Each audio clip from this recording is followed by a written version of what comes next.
Mas lalo na po itong hindi na mapag-usapan itong planong pagpapaliban sa barangay at SK eleksyon dahil inanunsyo na ng Senado sa pamamagitan ng Senate President na si Senador Alan Peter Cayetano na magkukonbine na ang Senado bilang impeachment court sa Lunes, Mayo 18.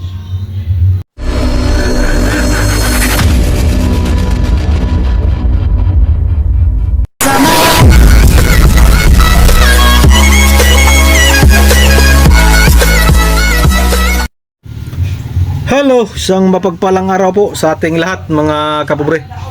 Araw ng Sabado ngayon at pizza 16 ng Mayo mga kapobre.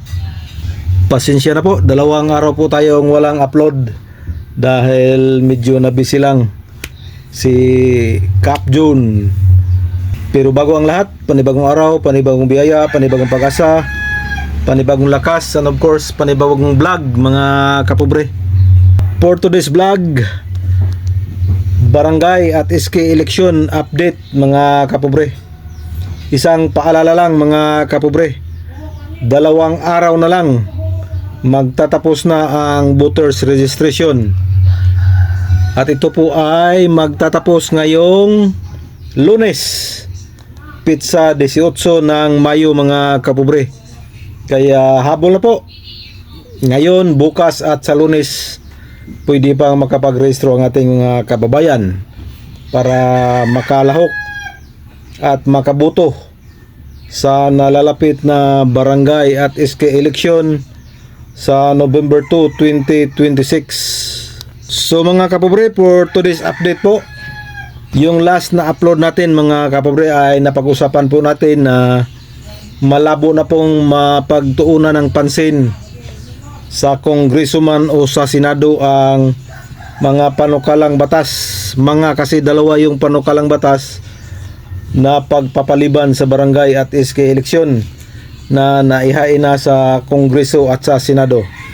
At sinabi po nating malabo na po itong matalakay mga kapobre. Maliban sa kadahilan ng busy po ang mga congressman dahil sila po ang magsisilbing prosecutor doon sa impeachment ni BP Sara, at saka ito namang mga senador ay ang magiging huwes.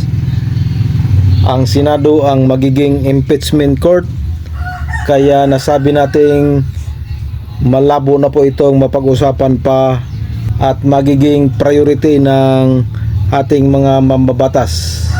Maliban sa kadahilan ng yon mga kapobre, mas lalo po itong lumabo na hindi na po ito mapag-usapan sa Kongreso o sa Senado dahil nagkaroon po ng gulo sa Senado mga kapobre. Kumakailan po ay nagkaroon ng putukan doon dahil tinangka pong arestuhin si Senador Bato de la Rosa sa bisa ng arrest warrant galing sa ICC, at yun po ay tinutulan ng Senado mismo dahil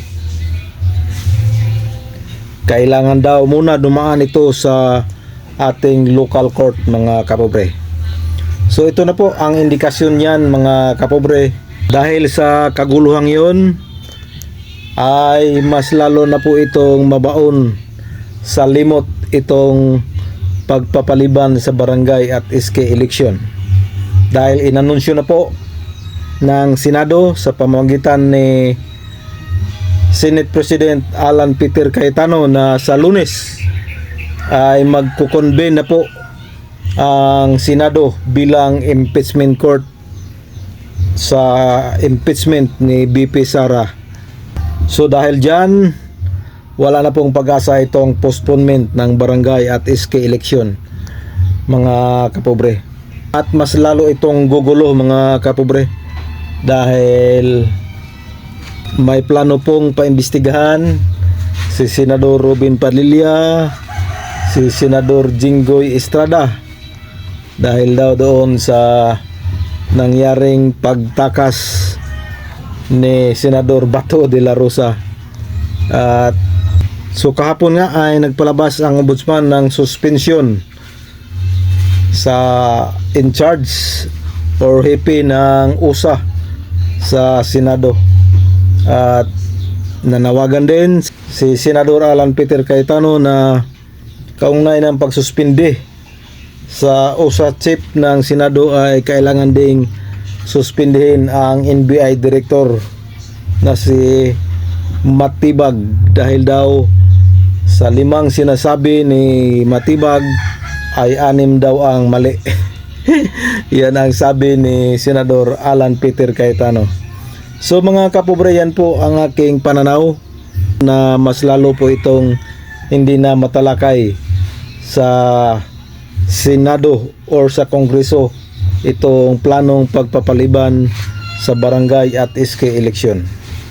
So aspirant and incumbent sa mga gustong lalahok at may planong kakandidato sa darating na halalan November 2, 2026, let's get ready to rumble na mga kapobre, dahil ito pong halalan natin sa barangay at SK ay siguradong sigurado tuloy na po ito mga kapobre.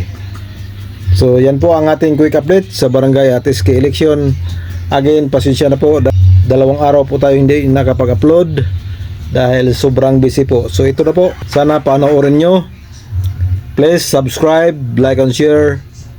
Bye bye and God bless.